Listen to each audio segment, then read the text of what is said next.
কি পরিস্থিতি আপনি আসলে দেশের এই মুহূর্তে বিশ্লেষণ করছেন? মাহফুজ আলম যে গৃহযুদ্ধের কথা বলছিলেন, সেরকম একটা পরিস্থিতি কি আসলে চলেই আসছে কিনা? না, মাহফুজ আলমের গৃহযুদ্ধের সঙ্গে কিন্তু এটাকে আপনি মিলাতে পারবেন না।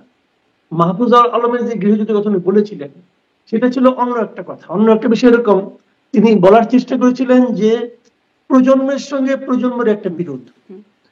উনি বলার চেষ্টা করেছিলেন যে আগের যে প্রজন্ম ছিল, সেই প্রজন্মগুলো বারবার ব্যর্থ হয়েছে, এবং সেই প্রজন্মগুলো বারবার এই নতুন প্রজন্মের অর্জিত যে বিপ্লব, সেই বিপ্লবের যে ফল, সেই ফলটা তারা ছিনতাই করে নিয়ে যেত।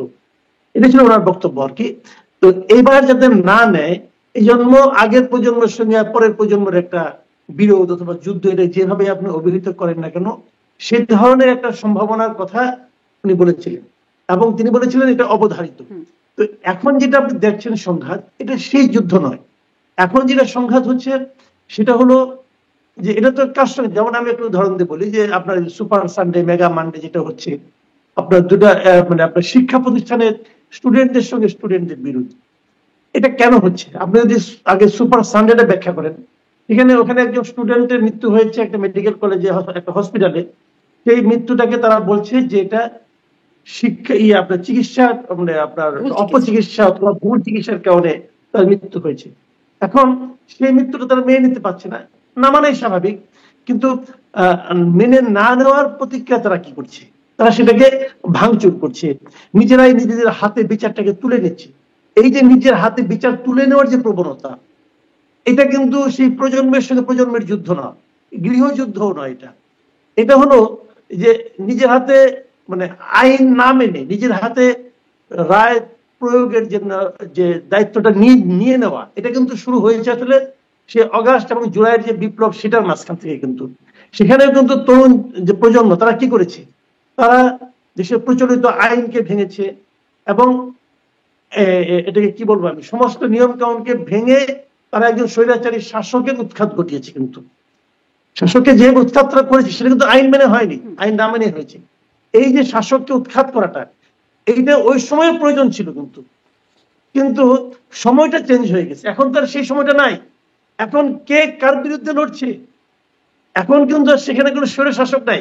এখন ওই যে নিজেরা সিদ্ধান্ত নিয়ে একটা আইনকে প্রয়োগ করার যে প্রবণতাটা, সেই আকাঙ্ক্ষাটা, সে প্র্যাকটিসটা রয়ে গেছে, কিন্তু এর মধ্যে যে লক্ষ্যটা পরিবর্তন হয়ে গেছে, সেটা তারা কিন্তু ভুলে গেছে। যে কারণে নিজেরা নিজেদেরকে অ্যাটাক করছে।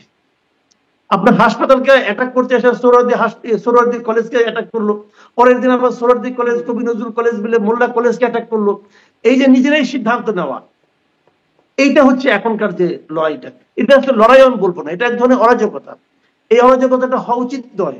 দেশে যখন একটা সরকার থাকে, তখন সরকারের দায়িত্ব হলো এই অরাজকতাটাকে নিয়ন্ত্রণ করা, অথবা এটাকে আপনার যে কোনো ভাবে থামানো। কিন্তু সেই নিয়ন্ত্রণ করা বা থামানোর কোনো প্রচেষ্টাও কিন্তু আমরা এই সরকারের মতো লক্ষ্য করিনি। কাজে এই দায়টা আমি মনে করি কিছু না কিছু সরকারের উপরে যে বর্তায়। জি, কেন সরকার আসলে মানে এই দায়টা সরকারের উপর বর্তাচ্ছে, কিন্তু সরকার কেন নিয়ন্ত্রণ করার চেষ্টাটা করলো না, সেই ব্যাখ্যা কি আপনার কাছে স্পষ্ট হয়? সেই ব্যাখ্যাটা আমার কাছে স্পষ্ট না। এই কারণে আমি সব মিলে যে জিনিসটা বুঝি, হয়তো সরকার অতটা অভিজ্ঞ না, এটা অনভিজ্ঞতার কারণে হতে পারে, আমার যেটা মনে হয়। তা না হলে এই ঘটনা যখন ঘটে যায়, আলটিমেটলি ক্ষতিটা তো সরকারেরই হয়। ইমেজ যখন নষ্ট হয়, তখন মানুষ কাকে দায়ীটা করে? এখানে তো অন্য কোনো ভিলেন নাই কিন্তু যে অমুককে দায়ী করবেন আপনি। মোল্লা কলেজ, সেটাও স্টুডেন্ট। সোহরাওয়ার্দী কলেজ, কবি নজরুল কলেজ, সেটাও স্টুডেন্ট। দুই পক্ষের মারামারি কেন? আপনি এখানে কাকে ভিলেন বানাবেন? এখানে কিন্তু কোনো শত্রুপক্ষ নাই। কাজেই শত্রুপক্ষ যখন মানুষ যখন খুঁজবে, তখন ভাববে কি যে প্রশাসন কেন এটাকে থামাতে পারেনি। এই থামাতে পারেনি যখন আপনি প্রশ্ন উঠবে, তখন আপনি এটাও দেখবেন যে থামানোর কোনো চেষ্টা কি হয়েছিল? থামানোর কোনো চেষ্টাও হয়নি। কেন চেষ্টা হলো না? আগে কি চেষ্টা হলে থামানো যেত না? আমি তো এখন বলবো যে দেখেন, আপনার যে 5ই অগাস্টের যে আন্দোলন, যেটা তারা বলছে, সে আন্দোলনের ক্রেডিটটা কারা নিচ্ছে? স্টুডেন্টরা বলছে যে আমরা করেছি, আমরাই নেতৃত্ব দিয়েছি। যে স্টুডেন্টের নেতৃত্ব দিয়ে একজন স্বৈরাচারকে উৎখাত করতে পারলো, সেই স্টুডেন্টরা কেন স্টুডেন্টদের এই ঘাতি বিরোধটাকে থামাতে পারলো না? তারা কি থামাতে গিয়েছিল?